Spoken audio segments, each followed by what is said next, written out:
Boa noite, pessoal. Meu nome é Mirela Carla, está no ar mais um Autospod, podcast mais atípico deste Brasil. Uma salva de palmas! Eu estou aqui nos bastidores do terceiro encontro de autismo da Borboleta Atípica aqui em Rio Preto. Uma associação de mães, que se movimentaram para trazer aqui informação, conscientização para a nossa cidade, para a nossa região.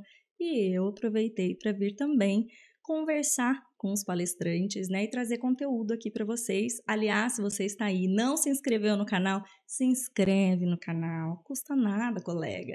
Se inscreve, já deixa seu joinha, curte, compartilha. Se quiser e puder, seja membro. Também é uma forma de incentivar essa produção de conteúdo, E porque a gente precisa de fontes seguras. E aqui é um espaço que tem informação gratuita para atingir o máximo de famílias, Sobre conscientização, vamos dar uma olhadinha no que está acontecendo nesse evento.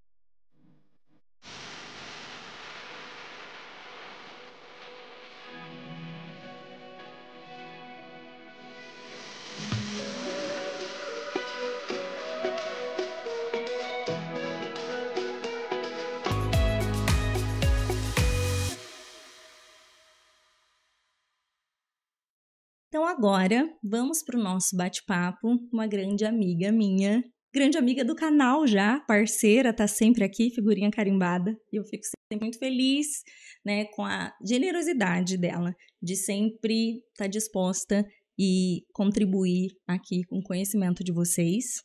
Recebam com muito carinho a minha grande amiga Dani, tudo bem? Obrigada! Gente, Dani Freitas aqui é uma sociedade praticamente aqui, A gente tá falando, vai colocar minha plaquinha de patrimônio, Autospod. Isso mesmo. Por quê, gente? Eu vou ter que falar. Ai, gente, eu posso falar, eu vou falar, mas não é ajudar, não. É o que acontece. Eu aprendo um monte aqui. Você traz profissionais de ponta, profissionais maravilhosos, difícil acesso. Eu não sei se vocês têm noção como é difícil acessar esses profissionais que têm toda uma carreira acadêmica, ela senta, conversa, traz conteúdo gratuito aqui para vocês e basta menos de R$10, uma coxinha não custa R$10. Se você não pode comer glúten, que é o meu caso, que a coxinha custa 30, é menos de R$10 e você vai estar aqui recebendo aula toda semana, muito conteúdo e além disso tem um grupo exclusivo do WhatsApp que eu vou mandar um material por conta de toda essa nossa temática, eu vou estar mandando um material lá para vocês. Ai, tá vendo? Então, gente, ela é maravilhosa. Então é isso, gente, menos de R$10 por mês vocês têm tudo isso daí. E sem contar também outros acessos, outras coisas que vocês têm de privilégio ali, Tem aulas gratuitas, muito material gratuito e muita troca ali, O espaço é para ser esse acolhimento, rede de apoio. Então, se torne membro do canal, É uma forma de ajudar, não é mesmo, Dani? Exatamente. Deve. A gente estava aqui conversando, o que falarmos? Eu e a Dani é sempre assim, meio que no susto, E aí pensando num tema aqui que eu acho que é muito, muito importante a gente trazer. A gente colocou aí o título do nosso bate-papo do que seria certo e errado numa terapia e a gente quer refletir aqui, inclusive, sobre a parte ética.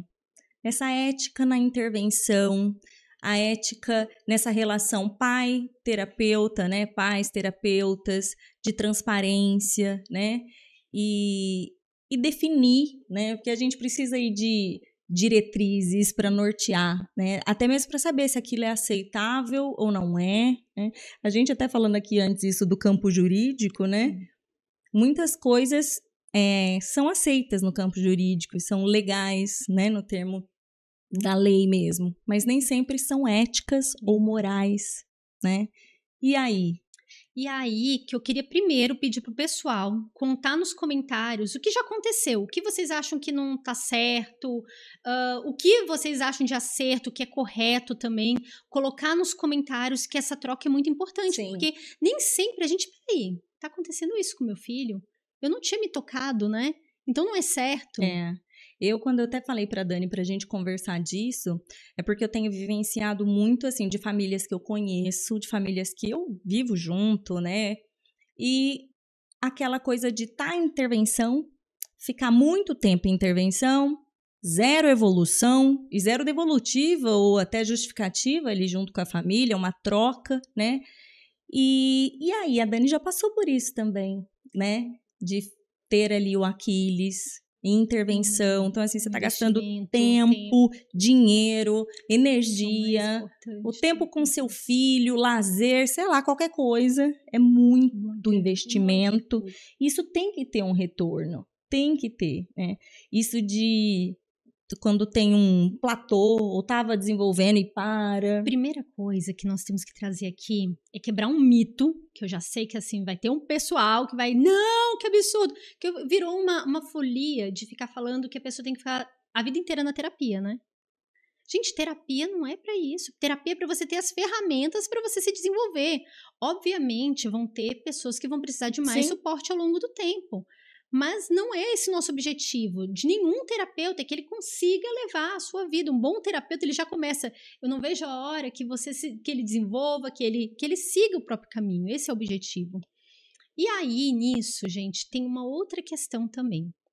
Quando a gente fala, existem duas questões, né? Uma coisa é a gente falar sobre práticas baseadas em evidência e a gente falar sobre uma intervenção baseada em evidência.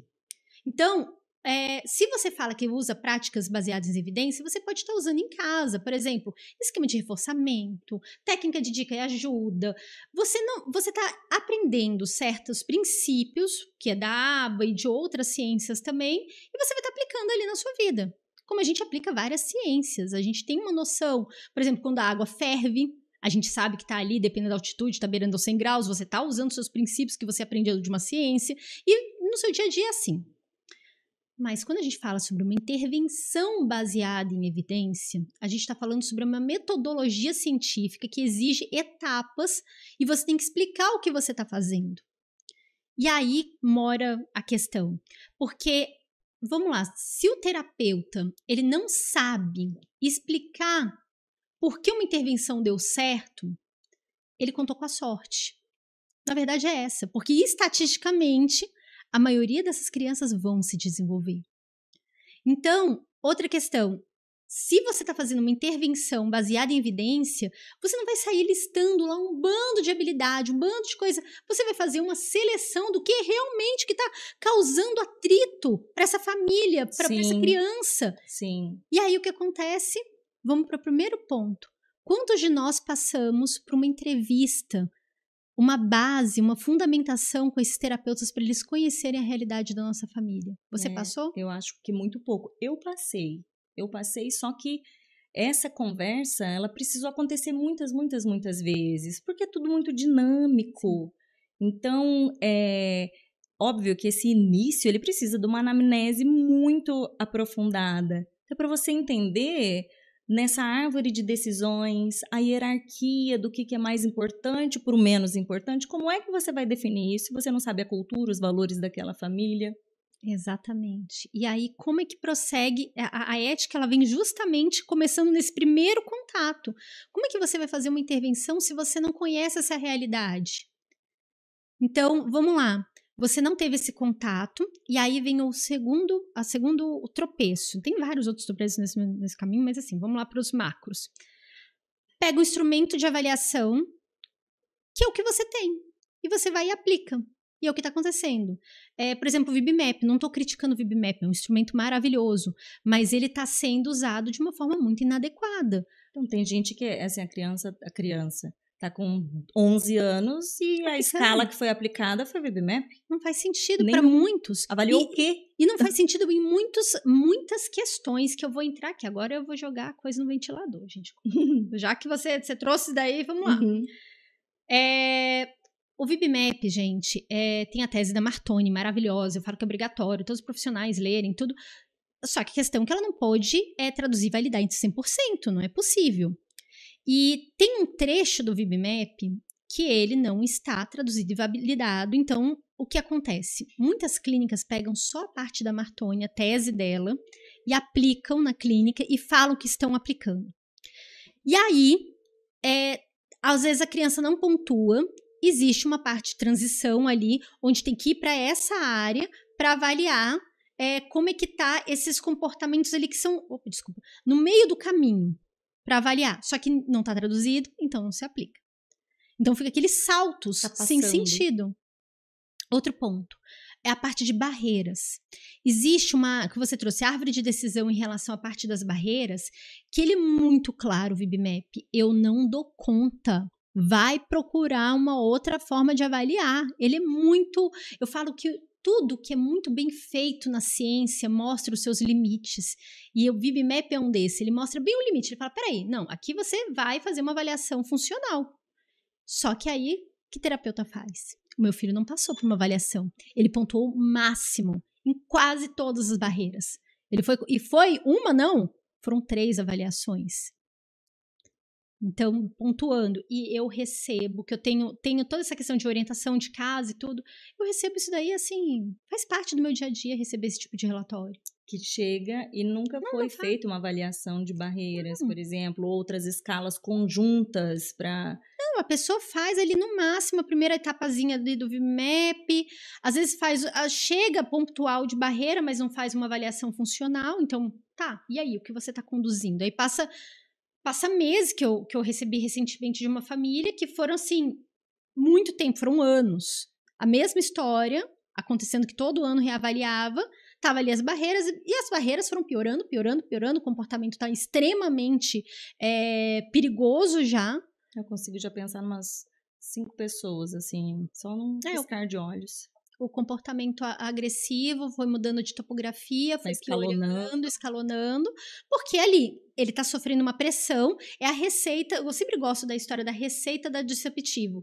Você dá muita demanda e reforça pouco. Pronto, a gente está criando uma receita. E é isso que acontece, entra na clínica, entra naquele pacotinho de dar demanda e não trabalha essas questões. Isso é ético, isso é complicado. Eu fico pensando assim... Eu quero crer que muitos profissionais, eles fazem dessa forma, não, assim, deliberadamente, né? Tipo, vou lesar você, família. Não isso. Mas eu não sei onde que se perde essa conversa, Dani. Se perde na nossa base educacional. Porque a nossa educação, ela nasceu de massas, né? Ela nasceu de toda a questão lá das guerras mundiais e tudo, e formar todo mundo para não pensar muito mesmo. A gente por exemplo, primeira coisa que a gente aprende na escola quando você começa a aprender física, você aprende fórmula. Sim. Faz sentido? Não faz. Você não precisava aprender aquele bando de fórmula. Você tem que entender o conceito antes de usar a fórmula. Mas não, a gente já vai para as fórmulas, a gente já vai para o esquematizado. E não é assim. E aí tem os protocolos e ninguém consegue ter um raciocínio clínico, ou sair disso, ou ir além. Fica preso no protocolo. Por exemplo, avaliação de barreiras, como você disse. Tem escalas formais que fazem isso, que são indicadas. Tem várias testagens em relação a isso. Tem várias linhas em relação a isso. Só antes de eu entrar nessa parte das barreiras, eu lembrar de uma história que eu acho que eu já cheguei a te contar, não tenho certeza, mas é porque eu acho ela muito engraçada. Na época que na engenharia mecânica, eu estava fazendo matéria, que a gente tinha que calcular parafuso. Parafuso parece uma coisa fácil, mas é um ó para calcular esse trem. Não parece nada fácil. Eu não tenho nenhum raciocínio lógico, Jesus. Que você tem que calcular toda a força que vai ter, toda aquela a rosquinha que ele vai estar sofrendo, todo alinhamento. Então, a tua cabeça dela tem todo um cálculo para ter aquela dimensão. E aí, nessa matéria, a gente tinha que calcular, desenvolver esse parafuso e para colocar numa vedação de canos, de tubulações, que ia ter uma pressão, e a gente ia calcular um número de parafusos que a gente ia usar também. Então, era uma matéria que, inclusive, era muito interessante, essas matérias de engenharia, que a gente podia levar livro, computador, o que quiser, passear, voltar, que estava tudo bem. E aí um colega teve a ideia de colocar um parafuso. Por quê? Nos cálculos dele, os cálculos dele estavam corretos. Estava tudo correto. Você olhava assim, ele chegou à conclusão de um parafuso. Mas tem sentido usar um parafuso? Não, como é que ele vai vedar um negócio enorme com um parafuso, sendo que tem vários pontos ali? Não vai funcionar. Não faz sentido. Só se ele entupir o cano ali com um parafuso, um negócio gigantesco ali. Não faz sentido. E é isso que acontece nas intervenções. As pessoas coletam dados sem saber por que está coletando, por que raios você está querendo isso. E aí volta para a anamnese. Porque não foi feita uma anamnese. Você não entendeu as dores. E a anamnese, ela não serve só para simplesmente coletar dados, ela serve para aumentar o nível de consciência de todos os envolvidos. Sim. E de entender, porque quando você planeja uma intervenção, tudo, não é só questão de regrinha, tem que sempre se perguntar o porquê daquilo, por que é feito, por que existe essa regra, por que é indicado. Isso se aplica? Isso casa? Dentro dessa anamnese que eu fiz, isso, né, tá dentro? Então, eu vou te contar um caso recente meu, que eu fiz uma anamnese. A minha anamnese, gente, eu peço para as pessoas assistirem um curso, montei um curso para a pessoa assistir o curso de anamnese, para ela preencher, porque ela dura de 2 a 3 horas, então, e a pessoa ter liberdade de entender o processo. E aí, uma senhora preencheu e tudo por conta do filho, e quando eu olhei o resultado, foi um momento que eu falei, eu não tenho capacidade técnica para isso.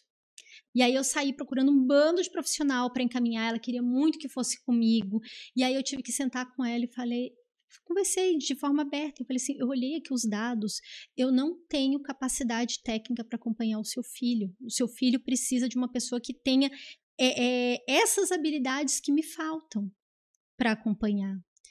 Foi muito duro, ela chorou bastante, enfim, foi uma situação, mas é essa questão da ética. Quando você não dá conta, tá tudo bem passar. Isso, se tá além, né, do teu conhecimento hoje, porque aquela família não tem esse tempo para perder. Você vai ficar um ano como uma criança ali segurando, sem evolução nenhuma, né? Isso é muito triste. E eu vejo, assim, crianças que estão em intervenção precoce, desde muito novinho, chega agora na idade dos 7 anos, e essas que são os casos mais graves, que não desenvolveram a fala e tal, mas, poxa, tipo assim, o básico, assim, da comunicação era para ter sido trabalhado exaustivamente. Então, você conseguir se comunicar de alguma forma funcional e mais adequada, nem que seja um apontar, né? Sim, não, essas crianças com 7 anos estão quebrando o tablet, estão gritando, estão escalonando esses comportamentos agressivos e parece que só foi trabalhado pareamento. Sim. Só número, letra, isso encaixa com isso, categoria de protocolo. Tipo, o que ele faz com isso, querida? Tá com a fogueira nessa porcaria, não é por nada, mas não tem a família refém, ninguém consegue fazer nada, não consegue frequentar lugar nenhum, a criança não tem uma autonomia, uma independência mínima nem de atividades da vida diária, mas assim, isso não estaria nesse protocolo? Como é que... E se pontuou que jeito? E aí a gente vem para uma questão da história da análise de comportamento. Que essa história eu acho que eu já te contei também. Eu acho que eu já te contei quase tudo. Né? Não, mas eu não tinha ouvido a história do parafuso. Não escuta, não. Não, pode contar. Pode continuar. Pode contar. Tu era a voz da minha cabeça conversando com você em sonho. Isso. E aí tem uma questão na análise de comportamento. É que assim, gente, não estou falando mal de Skinner. Já começar, não estou criticando o Skinner, tá? Mas existem muitas linhas. O pessoal acha que morreu no Skinner a aba, né? A aba é Skinner, acabou e tudo. Skinner, junto com Lindsay, há muitos anos atrás, grandes estudiosos da análise de comportamento, eles estudaram questões cumulativas do comportamento. Então, a gente vai adquirindo e vai acumulando certas habilidades e vai sendo mais rápido. Então, eles fizeram os gráficos cumulativos. E aí, Lindsay, ele começou a ficar insatisfeito, porque as pessoas aprendiam e desaprendiam. Esse modelo de massas que a gente tem de educação, a gente aprende por uma coisa e depois aquela habilidade, quantas coisas a gente lembra da escola? Não, poucas. E até porque muitas não tiveram nenhuma aplicação prática. Exatamente. E aí, ele ficou muito insatisfeito com isso. E ele resolveu sair e ir para a parte da escola. Ele entrou dentro da escola e levou a aba para a escola. Porque todo mundo, as pessoas, não existe aba na escola.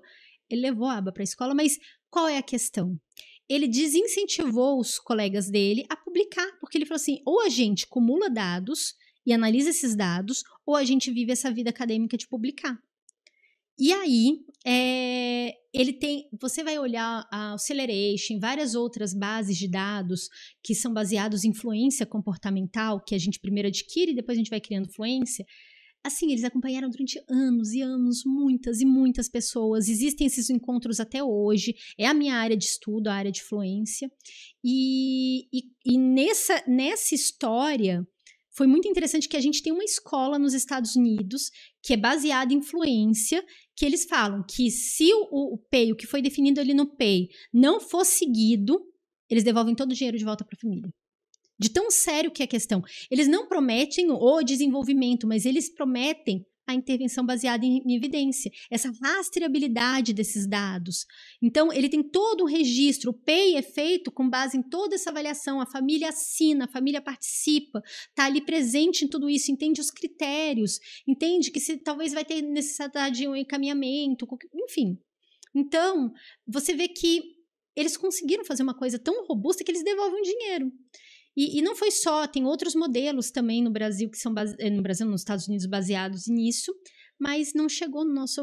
Você vê pós-graduação? A única pós-graduação, assim, gente, né, querendo fazer o meu... Que eu nem é minha pós-graduação, mas a única pós-graduação que eu conheço, que tem aulas sobre módulos, sobre fluência comportamental, é a minha. Que a minha, não minha pós, a pós que eu participo, que eu participo, que tem, porque o pessoal não comenta sobre isso, infelizmente. Mas não comenta, não é por maldade, é por desconhecimento, porque a ciência é ampla, existem muitas publicações, existem muitas linhas de pesquisa. E aí, se você pega, por exemplo, a gente fala muito sobre DTT, né? Sim. E aí a DTT, ela em 96 teve uma publicação super interessante, depois você me cobra, que aí você manda lá no grupo essa publicação. Tá, Lari, anota aí. Por favor, me cobra. Que é a publicação de DTT. DTT de 2016. Que ela fala sobre o DTT progressivo. E no DTT progressivo, ela traz justamente essas práticas baseadas em fluência. Eles viram essa necessidade. Então, nós estamos parados, tá todo mundo, você vê que assim, todo mundo só repete, por exemplo, aquela pesquisa do Lovaas. Ai, que tantas crianças, não. Mas ninguém para estudar que depois do Lovaas, ele falou, peraí, gente, eu falhei aqui. Elas adquiriram habilidade, mas algumas dessas, um grupo considerável, perdeu habilidade novamente. E aí não perdeu por quê? Porque não foi trabalhado fluência. E toda a nossa prática de ensino hoje, nas clínicas que tem, são baseadas nessa escola lá de 30 anos atrás. Só nessa aquisição. Só na fase de aquisição. E aí depois, porque para fluência teria que ter o quê? Por exemplo, a generalização. Sim, tem. Essa consistência. São vários construtos. Mas aí, qual é a questão também histórica nisso, né? Quando a gente está falando sobre essa parte da aquisição, da fluência e tudo, é muito importante a gente entender como a nossa memória é formada também. Como é que, por exemplo, se você está aprendendo uma coisa que é motora, você tem que vivenciar. A gente não aprende a nadar vendo vídeo. Isso. Então tem que vivenciar. Você tem que estar ali repetindo. Já tem outras coisas que, através do efeito priming, que você observa algumas coisas, você... Caramba, é isso! Você tem algumas dicas no ambiente e aí com isso você junta e consegue entender, aprender ou lembrar de uma memória e tudo. Mas isso daí é para um grupo de habilidades. Vou chegar num ponto, porque assim, se a gente está falando sobre isso, quando a gente vai ver historicamente, a neurociência, ela passou por um tumulto nessa mesma época que a aba estava sendo consolidada. A aba como ciência estava sendo consolidada, a neurociência, ela estava tendo muitas vertentes nesse caminho e muitas delas foram pseudociência total. Então, muitas foram mostradas que não tinha fundamento e tudo. E todo aquele estudo de como a memória é consolidada, você vai achar ali com o Ivan Esquerdo a partir de 2000. 2010 ali consolidado, que a gente realmente compreende como a memória formada, como Ramon, há 100 anos atrás, tinha descrito lá nos estudos dele, como já se imaginava. Então, assim, a gente passou por um momento nebuloso, e aí o que aconteceu nas universidades e tudo? Você tem os cognitivistas, né? Você tem aquele pessoal que vai para a área cognitiva, o TCC, nananã, e os neuropsicólogos, e a gente tem a aba, sem conversar. Que é o fim, né? Que é o fim. Aí o pessoal ainda por cima vai aplicar aquela aba lá de 30 anos atrás. Sim. Hoje em dia a gente já tem um entendimento que a gente não pode pensar assim. A teoria das molduras relacionais, ela vem justamente isso, trazendo muita coisa da neurociência. Qual que é essa teoria? A teoria das molduras... Tem várias pesquisas em português, tá, gente? Ela é fácil de acessar, não é tão difícil como outras coisas. Ela fala como é que a gente aprende. A gente aprende por pareamento, a gente vai pareando estímulos. Por isso que se faz tanto programa de pareamento. Mas a gente aprende também proposição e a gente vai... Coisas similares. A gente vai... Peraí, mas isso aqui parece com isso, é similar. Então a gente vai fazendo esse pareamento o tempo todo.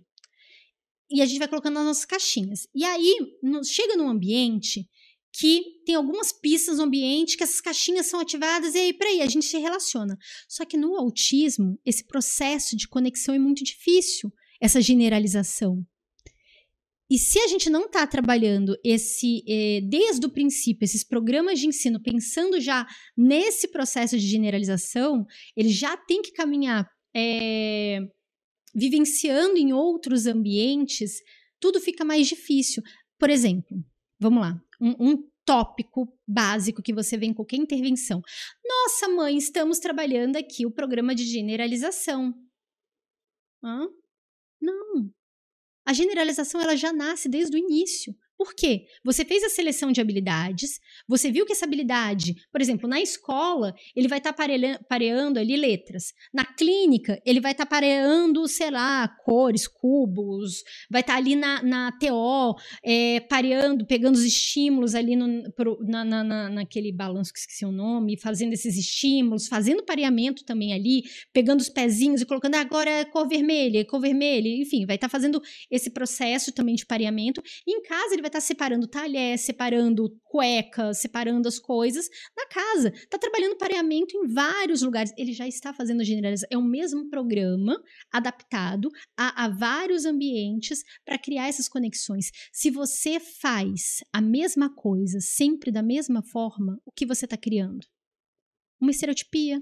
Um padrão restrito e repetitivo. Sim. Você está piorando as questões cernes do autismo. E é isso que está acontecendo nas intervenções. Muito mesmo. Elas ficam adstritas ali ao ambiente clínico, sem nenhuma chance de levar, e tem famílias que a gente vê e parece que nunca foi feito nada, sendo que foi feito muito. Só que o que seria o mínimo? Porque o ponto central do autismo é essa interação, a socialização, né? Então, não consegue de forma nenhuma, não está na escola, não funciona em casa, não generalizou. Então, lá na clínica se comporta de forma razoável, já está condicionado. Em todo o resto é o pesadelo. Gente, aí volta lá para a clínica e pareia de novo. Não, minha cabeça quer explodir com um negócio desse. Tipo, muitas mães, amigas minhas, estão assim... não consigo, só grita, a criança só grita, só chora, ou se joga no chão. Só que eu falei, gente, mas não estou falando isso porque tinha que parar absolutamente tudo que estava... Se isso que vocês estão vivendo aqui, que é o caos, porque vocês estão no fio da navalha, vocês estão reféns dentro de casa, vocês não participam de nada. Isso é motivo para assim, não, pera, reseta. Isso aqui passou na frente absolutamente de tudo. E, de novo, aquela criança que fez tanto... ao apontar... A prioridade é comportamento... Indiferente, comportamento subjetivo. Tem comportamento. Tem aquela árvore, o material que eu vou te mandar é justamente isso. Tem aquela árvore lá que você já viu várias vezes. Eu vou usar essa árvore sempre. porque eu gosto da minha árvore. E aí lá tem um pico lá que tem os comportamentos, transição de pica, que é colocar coisa na boca, no combustível, nananã. Aí segue aquela camada dos comportamentos autolesivos, heteroagressivos, destruição de propriedade, aí depois para tolerância e resiliência, que a gente vai dando as atividades, estereotipias concorrentes, porque também vira uma folia que, toda estereotipia é boa, que não pode mexer em estereotipia de jeito nenhum. É o fim. Não, é o fim, né? Tem estereotipia. As pessoas não têm senso, né? Óbvio, tem estereotipia que é óbvio que aquilo é uma barreira de absolutamente tudo para aquele indivíduo. Sim. Mas o pessoal fica teorizando. Fica numa bandeira que não faz sentido algum. Nenhum. E tudo isso é muito, assim... Aí, de novo, você vê aquela criança que ela não adquiriu um repertório mínimo de se comunicar. E que nunca teve, nem tem um perfil agressivo. Só que isso foi sendo desenvolvido. E aí você pega aquela criança com 7, 8 anos e fala, gente, parece que nunca fez nada. Sim. E isso é um buraco no peito da família. Nesse documento que eu vou te entregar, tem uma parte que é o ouro dele, que é a seleção de habilidades. Quando nós vamos selecionar as habilidades... você fez ali a avaliação maravilhosa, fez lá o seu protocolo, tananã, e aí o pessoal gosta de pegar o protocolo e simplesmente copiar e colocar, o que não faz sentido. Não é assim que as coisas são. O ensino não é assim, principalmente quando você está falando que vai fazer uma intervenção com base na aba.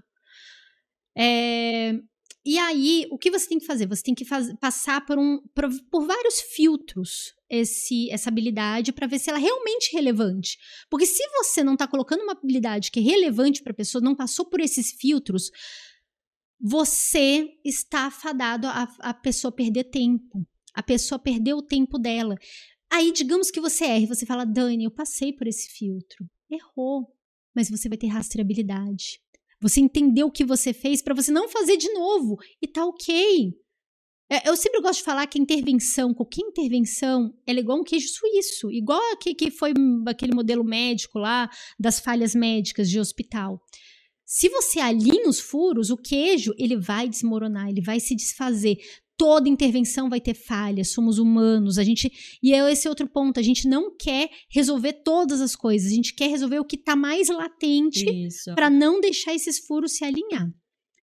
E aí, se você não seleciona essa habilidade de forma correta, isso daí é drástico, isso todo o resto vai desmoronar. E como é que você faz?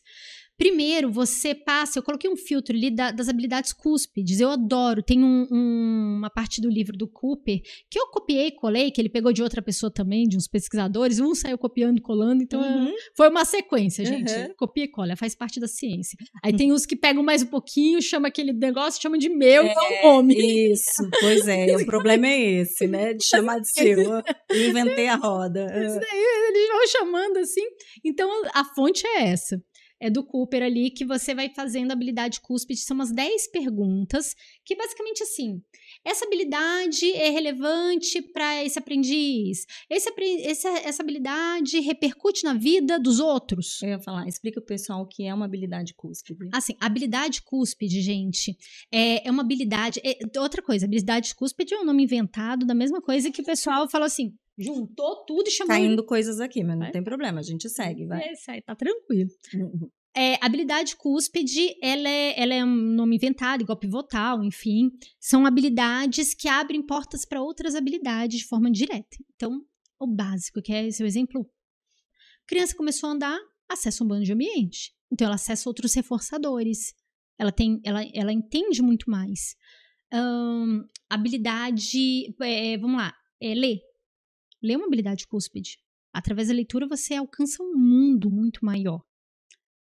E aí vem as habilidades pivotais, que são muito importantes, só que a habilidade pivotal a gente não ensina diretamente. Que são habilidades que é auto-iniciação, autorregulação. Então, tem toda essa questão. Mas a gente faz a triagem das habilidades cúspides. Fez essa triagem, o que a gente vai passar? Que é um instrumento que eu caio para trás quando uma pessoa se chama analista do comportamento e não conhece análise de tarefas, né? Você tem que saber como esse comportamento, que todo comportamento é em cadeia. Tudo que a gente faz é em cadeia e tudo, e você tem que entender essa sequência do que está acontecendo. Então, por exemplo, a criança, ela vai pedir uma coisa que está inacessível, tá? Uma coisa lá na prateleira, ela está inacessível e você quer que ela aponte, porque você viu lá no protocolo que é para apontar. Você tem que saber em que estágio ela tá. Tá. Aí, a criança apontou. E se você estiver em outro ambiente? Primeira coisa, antes de a gente pedir para qualquer pessoa, a gente tem que saber se essa pessoa está no ambiente. E aí, o que acontece? Eu vou dar uma história minha, gente. Eu não fui treinada e tudo, então, enfim, meu negócio é treta. Eu chego assim, às vezes eu tô andando no shopping, me dá uma vontade de falar, eu começo a falar quando eu vejo que tem uma outra pessoa do meu lado, assim. Eu não busquei orientação social antes de começar a falar.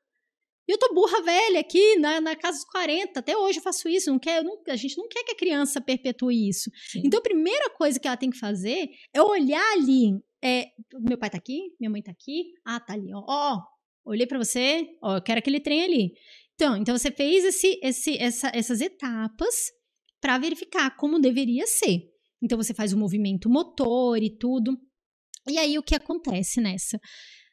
Você vai ver como a criança faz e quais são os níveis de ajuda necessários para ela fazer em cada etapa dessa. Cada linha dessa, você vai destrinchar numa avaliação dinâmica. Por quê? Não adianta falar que ela fez. Às vezes ela fez por fuga. Então, se ela fez por fuga, em pouco tempo, ela não vai querer mais aprender com você. Então, a gente tem que entender em que etapa, em que estágio tá e modificar isso daí. Você viu ali quais são as questões. Então, cada etapa dessa vai ser um objetivo a curto prazo para você chegar naquele objetivo final. Uhum. Só que vai ter momentos que na hora que você viu que essa habilidade é muito importante. Essa criança, por exemplo, ela se mordia quando ela queria alguma coisa e não atendia. Aí você, ela precisa de uma habilidade de comunicação, treino de comunicação funcional para parar de se morder. Então, você foi e pensou, se ela aponta, isso daqui a gente vai poder reduzir. Legal. Então, pronto, você tem um comportamento diferente, você está treinando uma habilidade para isso, você foi e passou para essa árvore para ver se tem esses pré-requisitos. Os pré-requisitos vão virar objetivo a curto prazo, mas vão ter pré-requisitos que vai ter que virar outra habilidade para ser treinada. Por exemplo, aquela criança que ela vai pedir, mas ela é meio hipotônica, ela não consegue olhar o ambiente. Como é que ela vai fazer esse rastreio do ambiente para o pai, para lá, triangulação? Ela aponta, você vê que aquela criança que às vezes ela até assalta, ela sai da fala, ela nunca aponta assim, ela sempre faz meio assim, não consegue, por conta do movimento, dos problemas de coordenação motora. E aí vai virar um programa motor. Do cerne, você vai tirando ali algumas habilidades que vão ter que ser trabalhadas juntas para dar essa base.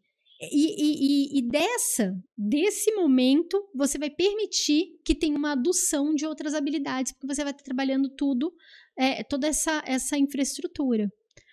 E é isso. Por isso que tem que fazer toda essa avaliação para entender. Às vezes está ali, sei lá, a avaliação da criança é que uma das coisas, ela não olha quando é chamada pelo nome. Aí vai lá a intervenção da terapeuta. Tipo,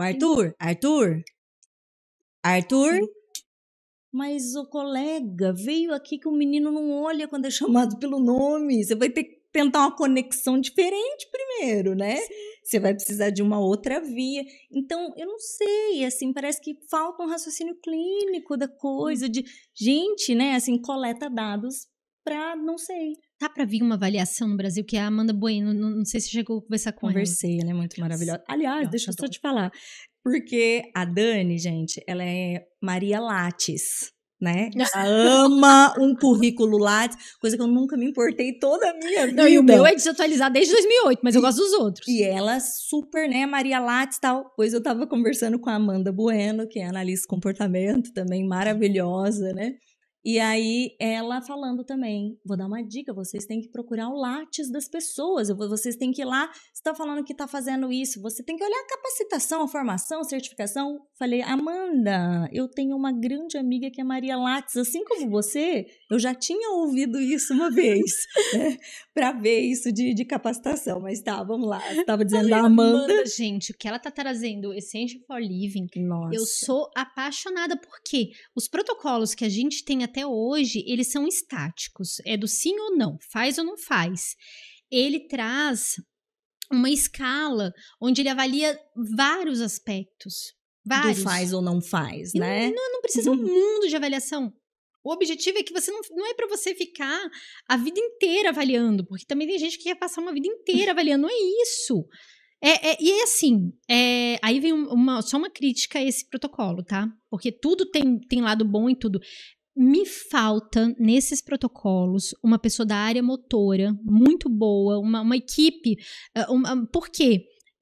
Já os estudos estão trazendo que mais de 90% dos autistas têm alteração motora, em algum nível. É um espectral isso. E a gente tem que entender mais sobre latência de resposta, acurácia e precisão de movimento. Porque isso nos traz muita resposta. A gente vai entender, por exemplo, se tem um atraso, vai trazer um estalo assim, gente, será que tem um atraso de mielinização nesse processo? Porque hipotonia não necessariamente ela é generalizada, ela pode... Então, tem várias questões envolvidas aí que vai nos trazer respostas quando a gente analisa também essa parte motora. Parte motora, né? Eu arrisco dizer na minha casuística que 100% dos autistas têm questões motoras, né? Assim, eu desconheço um que não tenha em algum grau, em alguma esfera, às vezes passa bem mais tempo despercebido, aconteceu isso também com o meu filho, e às vezes é isso, vai colocar um objetivo ali, sem considerar... O seu esposo, por exemplo, com a questão do esporte, né, que ele sempre foi bom no esporte, passava mais despercebido. Né? Também, só que também era só naquele esporte, porque ele não consegue passar por um canto correto, ele sempre quer se enfiar onde ele não cabe, ele bate em tudo quanto é coisa, vive roxo, arrebentado, você fica assim... Não é possível, que você tentou passar ali, tipo, sabe, vai que vai, assim, é uma coisa, né, enfim. Então, às vezes você vai dar uma meta pensando em comportamento daquilo, mas você tem uma barreira motora, e aí o custo para aquela criança já vai ser muito difícil, e como você disse, a acurácia, a precisão, porque tudo isso vai majorar a tua performance, né. E aí, Dani, até pra gente ir encerrando aqui, queria que ela ficasse, gente, mas ela tem palestra para dar no nome do requisitado, ela já deu aula, ela viu no Hotspot, ela faz e acontece. Quando a gente estava conversando sobre uma boa terapia, um bom plano de intervenção, ele deve ter como objetivo tornar aquela pessoa mais autônoma, independente possível e se tornar desnecessário, né? Mas a gente vê uma galera aí que arrasta, né, para todo sempre. Então, outro exemplo, e aí se você estiver em casa e vivenciar algo nesse sentido. Algumas famílias que a gente convive, amigos, enfim, nós mães, a gente ali que fica estudando um monte, tá sempre no nosso grupinho de estudo, de falar, escuta, fulana, por que teu filho ainda tá fazendo isso? Tipo, por que ele tá lá? Não, é por causa de... ele não tinha que estar mais lá.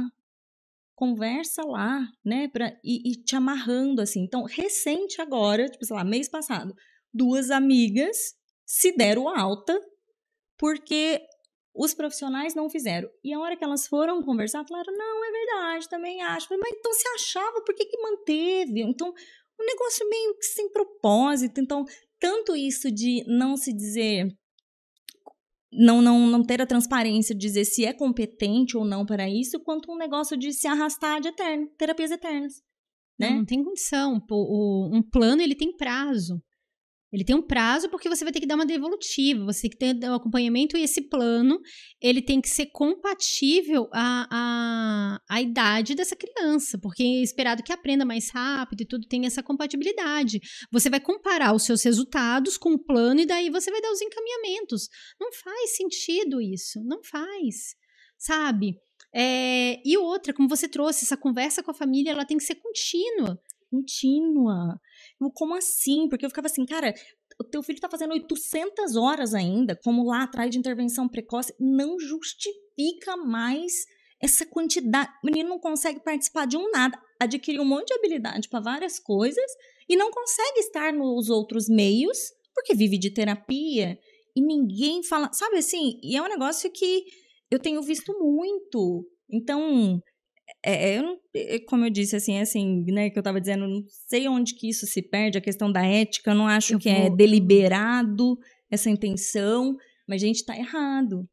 E se você é de casa, vamos supor, olha, você não entende nada, não sabe como medir, para mim, o principal ponto é, toda a intervenção que você está fazendo, tem melhorado a tua vida com a sua criança? Exatamente. Você não precisa saber nome de nada, ouvinte, não. Melhorou a tua vida? Não, eu falo uma coisa pra você, esse negócio de ouvinte, isso é uma linha da aba que traz a questão dos operantes verbais. Você vai vir para uma outra área, vai falar sobre canais de aprendizagem, matriz de canais de aprendizagem. Não, gente, não se liga a essas coisas, não. O que importa é isso. Exato. Assim, melhorou sua vida? Então, não. Continua gritando, chorando. Na verdade, tá cada vez mais difícil de sair de casa. Então, tá tudo errado. Tá errado, porque não é pra ser isso. Ou então você fala, não, eu percebo, ele tá um pouco mais calmo, a gente tem conseguido algumas coisas. Legal, o termômetro tem que ser assim, sua vida tá mais difícil ou tá mais fácil? Sua vida tá mais difícil ou tá difícil igual por um tempo? Não, você tem que chamar e ver, pera lá. Não é pra ser assim, porque muitas vezes eu acho que fica na cabeça das famílias. Porque a intervenção, você não pode demorar bastante, cada criança desenvolve numa velocidade, tudo bem, gente, mas a evolução, ela tem que existir. A velocidade dela, não, mas tem que existir, então tem que é substancial. Qual é o cerne do autismo? É a questão social, de interação social, e aí que você tem que completar todo o checklist da primeira coluna, né, dessa parte social, e o segundo vem os comportamentos restritos, inflexibilidade, parte sensorial, e aí a gente vem as comorbidades mais comuns que a gente precisa entender e ponto. O meu sonho é que as intervenções parem de ser numa clínica. Nossa. Que vivencia escola. Parquinho. Imagina, a brinquedoteca, onde uma coisa muito simples, porque aqui eles têm uma brinquedoteca que ele vai em Brasília, que as meninas receberam um treinamento básico, sabe? Tudo no nível médio, treinamento básico.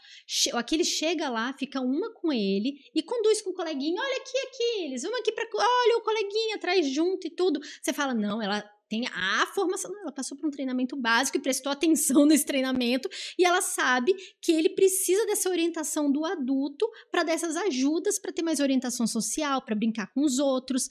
Gente, é isso. Não, nós estamos buscando assim, PhDs em todos os espaços, né? E mesmo você, enquanto mãe, pai, o termômetro tem que ser, sua vida tem que estar ficando mais fácil. Porque tá caro para você manter, tá difícil, você tá sem tempo, tá cansada, mas a evolução, os momentos em família, lazer. Isso não é aba. Se o pessoal tá achando que intervenção, isso não é intervenção baseada em evidência, é outra coisa que você tá tendo, que a pessoa pode dar até um outro nome, chamar de meu, isso, mas não é aba. Exato. Meu filho montou 800 quebra-cabeça, de ponta cabeça e tal. Tá, e você não consegue sair na esquina com ele. Tá errado? Tá errado. Então, assim, não se conforme, não empurre, não fica achando, será, deve ser assim mesmo, não subestime a capacidade do seu filho, né? Para mim, muitas vezes quando deparo com histórias de não evolução, esbarra a maioria esmagadora, assim, em falta de competência dos que estavam conduzindo do que, de fato, uma inabilidade daquele indivíduo. Assim, daqui já foi no máximo, não tinha nada para sair daqui. Não, tinha muita coisa para sair. Infelizmente, não foi aproveitado. Então, a gente precisa questionar. Uma coisa que na verdade, tô ficando bem brava, é com um profissional criança de 3 anos, falando que tem DI. Isso daí, pra mim, é um momento da esquiva. Quando fala, não. Não, peraí. Não tá na hora de falar isso, não. Isso você acaba com uma família sem sentido. Exato. Um cérebro ainda muito molinho, vamos dizer assim, para muita coisa você plantar ali. Para você ter uma certeza dessa, isso vai em tempo, vai em idade, inclusive, né? E eu queria que todo mundo que tá aqui acompanhando a gente relatasse isso, para que a gente... Porque realmente, assim, é importante que vocês relatem essas vivências, o que está acontecendo, o que foi positivo. Se você se identificou com alguma coisa que a gente disse aqui. Sim, compartilhar a tua experiência, o que você está vivenciando. Se você está num mundo maravilhoso, incrível e que compartilha aqui com a gente, que é a sua experiência incrível. E o mais importante de tudo isso, é você assinar o Autosport por R$9,90, né? R$9,99? Quanto que é o Lari, Juninho? Meio de R$10. Ajuda os voluntários aí, não sei, os universitários. R$7,99. Você não compra nem um Big Mac, assim. Então, imagina, nem o Picles. Não, nem o Picles mais. Veio só...